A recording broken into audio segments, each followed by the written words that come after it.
Gulfstream Park. It is March 8th, 2015. Christina Bosanakis joined by Ron Nicoletti. And Ron, what a weekend we've been having so far. What a week we've had. We had the Fasig-Tipton 2-year-old in training sale here for the first time. So that and was a lot of money. We were just talking about $1.4 million was the top price there. But yesterday we had 3 graded stakes. Lots of fun. Lots of fun yesterday in the Rainbow Six. There was one horse alive for the $1 million guarantee. Did not come to fruition. So today we have a great carryover in the Rainbow Six races 7 to 12. $678,000 plus in that Rainbow Six, a 20-cent wager. Someone was alive. There was 82 tickets that had 6 out of 6, but there was only one alive for the whole $1 million jackpot guarantee. Today we have just a carryover. 678. It will be about $1 million. Don't forget, they'll bet that much money into it. And we also have the Pick 5 guarantee, the last 5 races on the card, every Saturday and Sunday, along with the late Pick 4.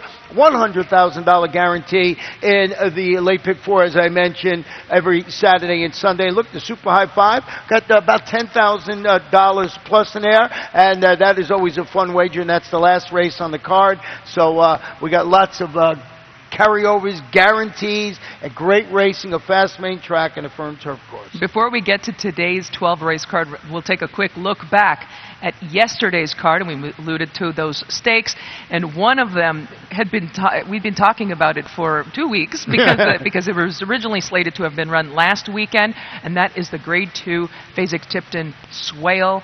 And Ron, let's go back and have a look. Daredevil was the favorite. Daredevil didn't get off to the greatest of starts, in fairness to him. Returning, he hasn't raced since the Breeders' Cup, and really a forgettable race in the Breeders' Cup, but he is a Grade 1 winner.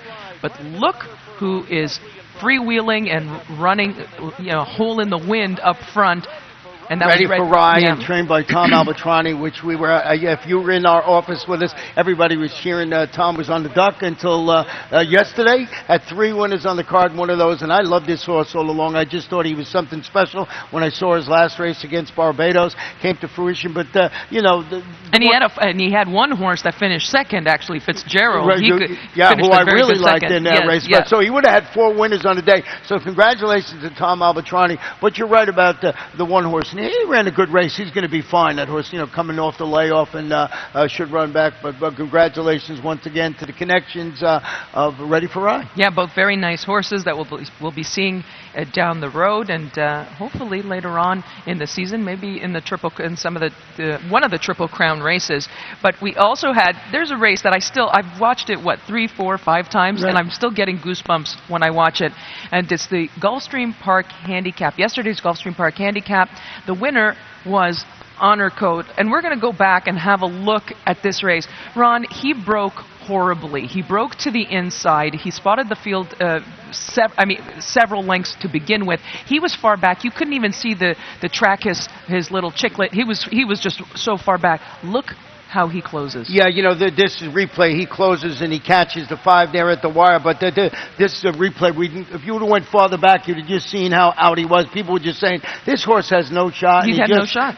Closed and closed and closed. Congratulations to the Honor Code and Shug McGay, and it was a great performance by everybody in the race. And boy, people were hooting and hollering when that horse was coming down the stretch. Well, we should make a point. One of the horses he beat into second is named Private Zone. And Private Zone, and now in the George Navarro barn, very nice horse, a very fast horse. He's a horse that finished just behind Work All Week in the Breeders' Cup, and so he's been running some really bang-up races. He's going to be a force to be reckoned with. But Honor Code, I loved his race in New York. That race yesterday was to Private Zone's credit, he was hounded every step of the way in that race by Valid, all the way to the wire. And Honor Code, Honor Code's going to be something special. But those other 2 horses that I just mentioned are going to be right there in the mix of all these handicap races. Yeah, there's several very nice horses, and you mentioned Valid as well. Several nice horses coming out of that race, and will come out of that race. So it'll be really fun to see them down the road. But let's get into today's 12-race card, and we will kick off with the first on the card, which is an 8,000 claiming event. It is 1.16 miles on the main track. And my top selection, Ron, we have the same we have the same ideas in this race. And speaking of George Navarro, I actually went with George Navarro in here, number 3, Air Squadron for White Wabbit Racing, and 5th last time as the favorite, Ron, but that was 16,000 claimers. We're finding a little bit easier. Yeah, getting its tag sliced in half today. I went with the 5 Recharge, which both Christina and I are. We're recharged for today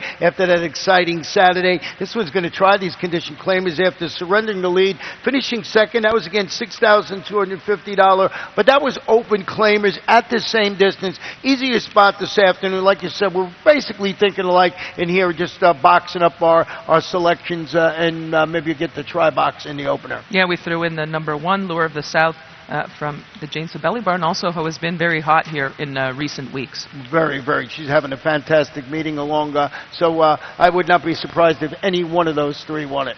We move on to the second race on the card, a 6250 claiming event. It's 6 furlongs on the main track. There is a scratch, number 4, Silver Shot, and this kicks off the early pick 4. Ron, we're in agreement. Yeah, we got the same exactor in here. I went with the 6 running back. So did Christina, facing these 2 lifetime claimers. Shipped up to Tampa last time out. Defeated $7,000 maidens going 5.5 furlongs. Trainer Giuseppe Cederna has Omar Camaro going for 2 in a row. Looks like a logical choice off that performance up at Tampa. Coming back here, we both used the 2 Tough Sky in second. Yeah, I think you have to use Tough Sky. And it was going a mile last time. I think the drop back in cut back in distance is going to help. And also, given the fact that he ran a pretty good race and made in 12.5 company, I think he's right. He's perfectly spotted in here. So he's one I think you'll have to use in the second. We head on to the third race on the card, and it is a 62.5 claiming event, 6 furlongs on the main track.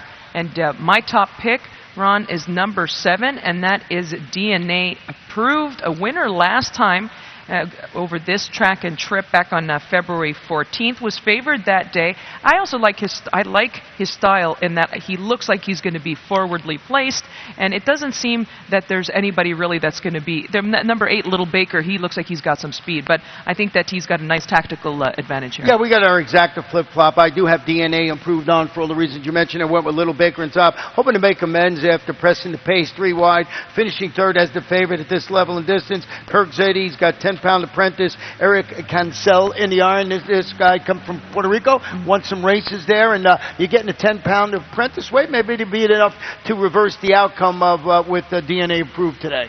We look on to the fourth race on the card, and it is a starter optional claiming event with a claiming tag of $50,000. It's 6 furlongs on the main track. There is a scratch, and actually, in fact, there is a notable scratch of number 4, Miss Wilby.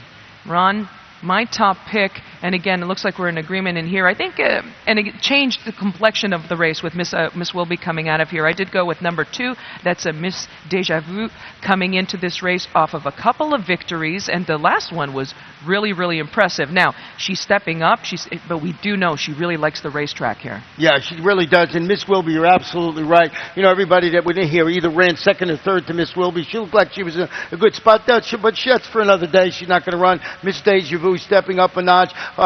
Pretty nice performances in his last couple of races, like a charm. Could move forward this afternoon. I went with the 6 and 3rd, Gorgeous Sunrise facing winners. Returned for the layoff. Responded to his surface switch with a $50,000 maiden score. Steve DeMauro, I like the work that he does. He's 21% with horses winning consecutive races. But 2-5 for me and 2-5-1 for you. 2-5-6 for me. 2-5-1 for you. Yeah, I think I threw in the 1 because I thought her numbers, actually she's riding I was going to say a 2-race win streak, but the previous one had been back in August, so she's won very impressively last time, and hopefully she'll come back and run an equally impressive race this time, and maybe she'll get a piece of it. We head on to the 5th race on today's card, and it is a maiden special weight, 1 mile and 3/16 on the turf. We do have a scratch run, main track only, number 11. And 10 is still in, but I'd probably come out. Exactly, and I was just going to say our man Larry Colmus will come on in just a few moments to give all the updated scratches and changes for today's card. But I did go with the number 9 in here, and that is Daring Duchess. And second last time behind Bugle, and actually I think Bugle, she's a nice little filly herself. And we'll go back and have a look at Daring Duchess's most recent race. And Ron, this is a big reason of why we're going to see her right here. She's going to check, and she's going to check severely. Now she almost gets bopped into the rail there. Yeah, she did. So that was pretty. So not only does she spot the field several lengths, but and look how she ran. She came up on the outside. She really did not have a great trip, but she ran lights I thought out. she was going to win this Me race, too. and all of a sudden you'll see the 5 split horses Yep. and come up and get her at the wire and everything like that. The selections you showed up there are not right on mine. I have the number 9 as my top pick. I got 9, 4, and 6 in this race, not 5, 4, and 6. Okay. I probably wrote down the wrong number, so I am on the Daring Duchess bandwagon too. I was going to say, because I didn't see you use her up there, and I was going to No, be like, wrong. I used her up there, as a matter of fact, so yeah. my selections are 9, 4, and 6. And yeah, I used Queen of Scat in second, stretching out to a mile and 3/16 after recovering from an awkward start to finish third, going a mile in the 16th to daughter of Scat Daddy, Brett to handle the added distance. Somersault in third, who you had their ticket, and they are going to change that to a number 9, I'm convinced. You know, let's just talk about number 6, Somersault, for an instant, just because this 3-year-old daughter of Rock Hard 10, she ran previously, in her debut, she was on the turf. She had a couple of off-the-turf races in between, and that last one she was third. She was beaten 3 lengths, and she finished behind the winner that day, Mrs. McDougall from the Chad Brown barn. She's a really nice filly. She's a stakes caliber filly, is my belief. So that's a big reason why I threw Somersault in there, and I think that's going to be one of those horses you're going to want to use in there with Johnny V. Yeah, but Johnny Velasquez in there, Mark Hennon, the trainer. Yeah, you're really a good third last time out after that layoff. So we're basically in agreement in the 5th race of the afternoon. We move on to the 6th race, and it is a 20,000 claiming event, 7.5 furlongs on the turf course, and we do have a scratch. Number 11, Abadoy. This was a horse actually that I used, and I like that horse today, but again, scratch. So.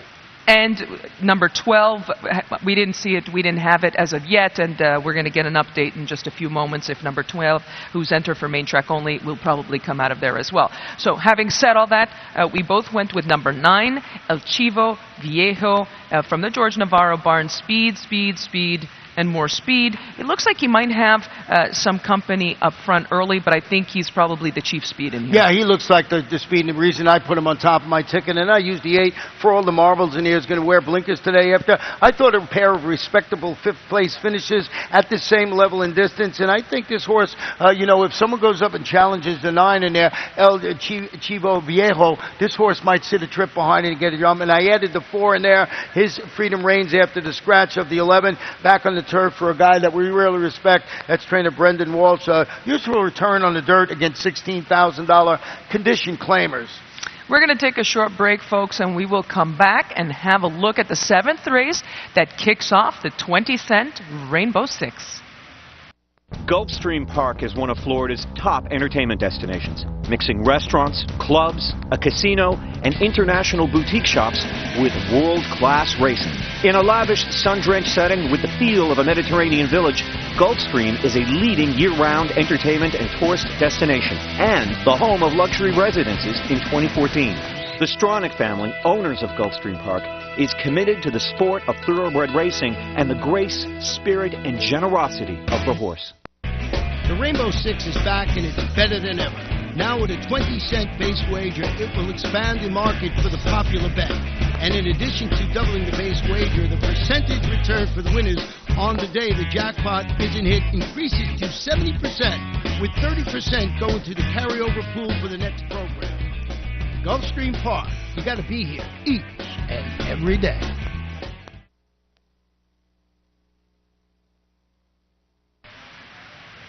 Welcome back to Gulfstream Park. We're going to have a look at today's 7th race that kicks off the 20-cent Rainbow 6, and the carryover over $678. I can't even say it. It's so much money. $678,000. You're right. It's a bit of a tongue twister. And they're going to bet $400,000 into it or thereabouts. So there will be $1 million in this pool today, or right around there. So once you get up $800,000-900,000, if you could score for 20-cent wager, whatever your ticket is, it's okay if it's $9.99 or $1 million, but it's going to be a fun wager. And we're starting, as you mentioned, in race number 7 today. It's races 7 to 12. 7 to 12. So let's take a look. At the 7th race, and it is an $8,000 claiming event, 7 furlongs on the main track, and we do have a scratch, number 3, Latent Fire. I went with number 4, and that is Be a Bull from the Kirk Zadie barn. Blinkers on for this 6-year-old gelding. He actually took quite a bit of money, Ron, last time. Beaten one, and I won't say beaten favorite. He was one of the favorites, and just ran a pretty good race. Just a couple of lengths behind the winner. The winner came back, won subsequently. Yeah, and I mean, he's the logical choice in there. And you know, Kirk Zadie's 22% with horses, making the second start after 45 to 180-day layoff. Looks like the logical choice in there, but no, by no means would I single this horse on my ticket. I also used the number 8 in here, Glowtune, who's been knocking on the door in consecutive starts against the same caliber competition. His recent second-place finish behind a repeat winner, Fantasmagorico, was a really solid performance, and the horse came back to win. So I threw him on the ticket along with the horse you have in second upon reflection. This 6-year-old loves this track. 7 starts, 2 wins, 2 seconds. We look on to the 8th race on the card, and it is a 35,000 maiden claiming event, 7.5 furlongs on the turf course, and we have the pick 5 that kicks off in the 8th race. And I was thinking in that last race, Ron, we'd probably have to use a couple in there. I don't know that we would necessarily single that horse. No, you have to go, you know, maybe even deeper than the 3 we talked about in there, because I just think that's a pretty wide open race. Even though Kirk Zadie is going to be the favorite in there, I just wouldn't single that horse. Yeah, I agree with you. And so we start off with the pick 5 in race 8. It is, as I said, 35,000 maiden claimer. There is a scratch, number 13, from the also eligible list, and I went with number 12. And it's a horse you used, the George Navarro, Southern Stroll, and this is a son of Stroll. I do like the Strolls on the turf. Second last time when it was claimed at a similar level, and George Navarro, we know his stats with his first off the claim. They're very good. Very good. And this horse had some trouble. He was bumped, from the 8 bolt to the wire a little bit. They were going back and forth, and I just thought he'd have to have him on your ticket. I did not put him on top, but he did go with the 4. Super See Me. He's dropping to this $35,000 level. Showed good speed last time out, and weak and late to finish 4th and 3rd, respectively. But that was against $75,000 maidens going this 7.5 furlong distance. To drop down to $35,000, I think is going to be key for number 4, Super See Me. Southern Stroll we just talked about, and I threw the 5,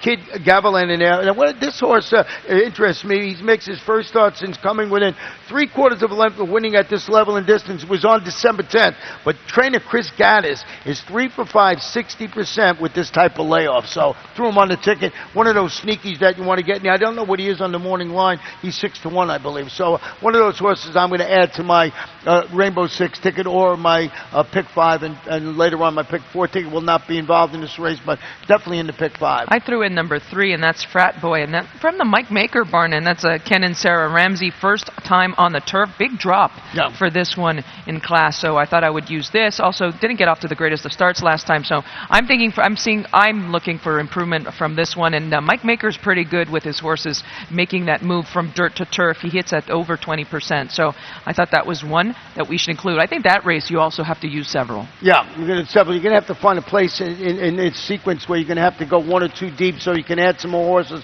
in these wide open races. On to the 9th race on the card that kicks off the late pick 4, 62.50 claiming 1 mile on the main track. My top pick, number 9, and that's Leverage Loan. Ron, we're in agreement there, and then we're not in agreement in anything else because the rest of the remainder of our horses we've mixed it up in there. Leverage Loan showed speed 3rd last time, just a little leg weary. That was also going a mile last time, but I'm hoping that he'll be able to carry his speed a little bit further here. Yeah, I agree with you 100%. I used the 2 in here, Agavi in second, Game in Defeat. He rallied late at 12 to 1 to finish second ahead in front of aforementioned Leverage Loan last time out. So keen off that race. I think a rematch sets up another clash between the Speed, who's Leverage Loan, and the Stalker, which is the number 2 horse. And I used the 6 Bean Town Skipper in 3rd. Well, let's take a look at the 10th race on the card. And it's an allowance optional claiming event with a claiming tag of $25,000, and it's 7.5 furlongs on the turf course. And my top pick, Ron, we do have a couple of scratches in there, 12 and 14. And my top pick, number 4, and that is Tarnished. 4-year-old daughter, Medaglia d'Oro. Very nice pedigree. In fact, from the Rich Santulli barn. Alan Goldberg, he's hitting at over 31%, and hasn't been running as very many horses. So she came back off of layoff, ran a pretty good race, a pretty good fourth. Got a little, unexpectedly, she got a little bit leg weary, a little bit tired. She only beaten a length and a half, but that was coming back off a layoff. Yeah, long layoffs, and Alan Goldberg, as you mentioned, is 19% with second start after a 180-day plus layoff. Paco Lopez in the saddle. I used the 5. Funny money in second, dropping a notch. Turned it back to 7.5 furlongs. Encountered trouble soon after the start. Beaten only 2.5 lengths in there. How about the number 7 in here? I wanted to talk about it real quick. One more strike. He's making his first starts since finishing a better than it looks on paper entry-level allowance race at Keelan. Broke from the inside post that day, but finished behind Dancing House. Dancing House came back, was third in the Tropical Park Oaks here, then won an allowance optional claimer here. So I just think this horse could be the sneaky in the race. 12-1 on the morning line, and you get great connections. So number 7 might be one of those horses you want to take a second look at. I like that. I like that one a lot, and some really nice works interspersed in with her recent work pattern. So that's going to be a fun one to watch here today. We move on to the 11th race on today's card, and it is another allowance optional claiming with a claiming tag of $100,000, a mile and a 16th on the turf course. We do have a scratch of number 11, and as we said, probably the 12 or the 12 likely to come out. It is main track only entrant. That will be updated in just a few moments. Ron, my top pick, I went with number 6. Laurie Store. I think we're going to get a little bit. I'm 4-1 on the morning line. Not sure what we're going to get later on. She finished a really good second behind a horse named Tokyo Time last time. And Tokyo Time, she's a stakes caliber filly. I really like her. I'm actually a big fan. And it's Marty Wolfson. You can't leave him out of the races like this. But she's usually pretty competitive. She's pretty competitive. Yeah, I mean, I got to run. I don't have her on my ticket. I'm going to go back and look. I went with the 8 Kittens Dumplings, former Grade 1 and Grade 2 winner. Has trained well locally. Preparation for the first start since she returned from the extended layoff to finish a useful 10th. It was a overnight stake. Mike Maker, Joel Rosario, and another horse I used on my ticket is number 3, Candy Kitty. We want to go back and look at this horse's last race. Has really been training consistently up at Palm Beach Downs. Yeah, we're looking at Candy Kitty, and you're going to see her. She's going to be forced out. And also, there's a horse that was cut off, that checked in front of her, and that also pushed her back. That had her spot. That pushed her back further than she would typically be. And so, Ron, not a great race from her. And also the winner that day was Paranda. Paranda went to Singapore, and she won a big race for the Clement Barn over in Singapore, the Singapore Cup. So very nice. So the form in terms of, she's 7 lengths back at the wire, that is Candy Kitty, but she ran a pretty good race, and she had some trouble. Yeah, that's a grade 3 race, that one last. That was the Marshwood River. This is not a grade 3 race today. So horse I threw on my ticket just for what you saw on that video. And also, we both threw in Kay Dancer. Kay Dancer last time, she was 9th, but she was beaten just over 4 lengths. I think she's going to run a much improved race here for Chad Brown. The post is just a little bit of a concern for me, being out that wide, but I think one you got to throw in there. We look on to the 12th race on the card, and it is a maiden special weight for 3-year-old fillies. 7.5 furlongs on the turf course, scratch 13 through 16.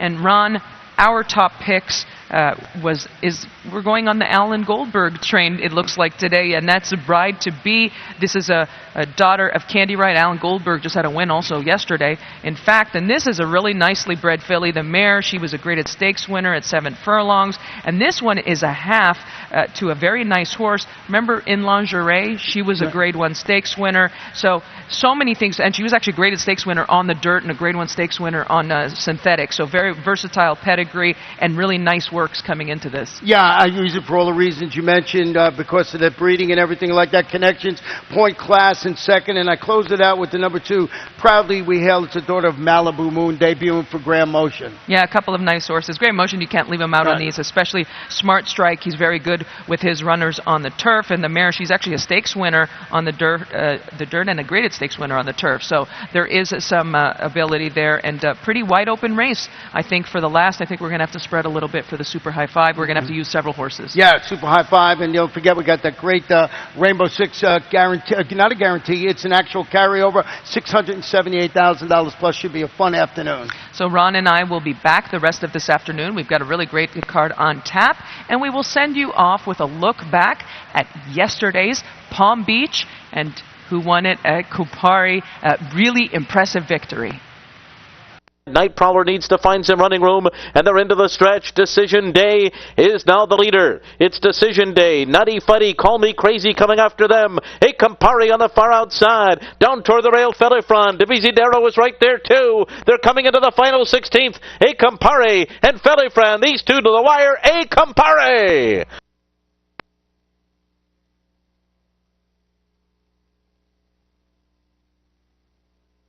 There's a new day dawning in Florida. Never before has a Breeders' Cup Classic winner retired to stud in the Sunshine State. Until now. Adena Springs presents three-time Grade 1 winner and earner of over $4 million, Fort Larned.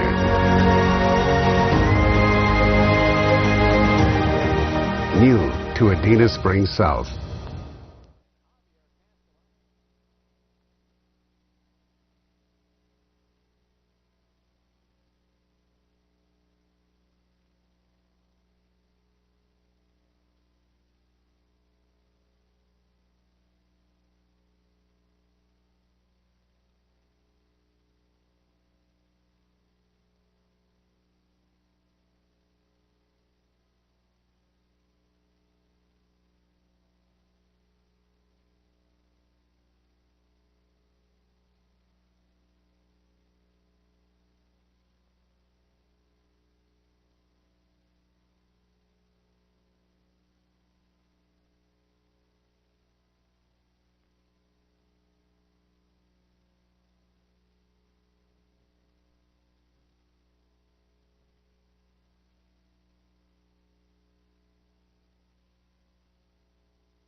It is Sunday in South Florida, and we are minutes away from post time for the opener of a 12-race program with a huge carryover in the Rainbow Six here at beautiful Gulfstream Park. Hello, everybody. I'm track announcer Larry Colmus. Welcome to Gulfstream Park. Welcome to all of you watching our races today on a cloudy afternoon for racing today. No rain at this point, and hopefully we'll have no rain throughout the day, but right now we do have cloudy conditions, and let's take a look at all of the conditions and the changes for Sunday's card. We are fast and firm, mid-70s, northeast winds at 18 miles per hour, and again, fast and firm for our 12 races today. Here are the changes for this afternoon's races. Race 1 is okay, no changes in the opener. In the second race, number 2, Tough Sky, 1 pound over. Scratch 4, Silver Shot. Number 4 is out of race 2. No changes in race 3. Let's go to the fourth. Race 4, scratch number 4, Miss Wilby. Number 4 is out of the fourth race. In today's fifth race, scratch number 11, Lily Coy. Number 11 is the only scratch at this time in race 5. In the sixth race today, scratch number 11, Abadoy. Number 11, Abadoy is out of race 6. Race 7 is going to kick off the Rainbow Six with $678,315 in the carryover. There is a scratch in the race. Take out number 3, Latent Fire. Number 3 is out of race 7, start of the Rainbow Six. Race 8 kicks off our $50,000 guaranteed pick 5. Scratch 13, Shamrock Road. Number 13 is out of race 8. The ninth race starts the $100,000 guaranteed pick 4. There are no changes. On to the 10th. 10th race, scratch 12, Hot and Spicy, and 14, Jalea. 12 and 14 are out of race number 10. In the 11th race today, scratch number 11, Lightbringer. Number 11 is out of race 11. And we'll wrap it up in race number 12 on today's card. That's our Super High 5 race. In the 12th, scratch all the also eligibles, 13 through 16, and note the carryover in the Super High Five of $10,233. The Rainbow Six on races 6 through 12 today, $678,315 in the carryover. The Pick 5 begins one race later. That's a $50,000 guaranteed pool. And a $100,000 guaranteed pool on the late Pick 4 on races 9 through 12. The Super High Five has a carryover in the last race. Pick the first 5 finishers in order, $10,233 in the carryover. Temperatures in the 70s, cloudy skies, fast and firm conditions for 12 races set to come your way here in South Florida. Best of luck today here at Gulfstream Park.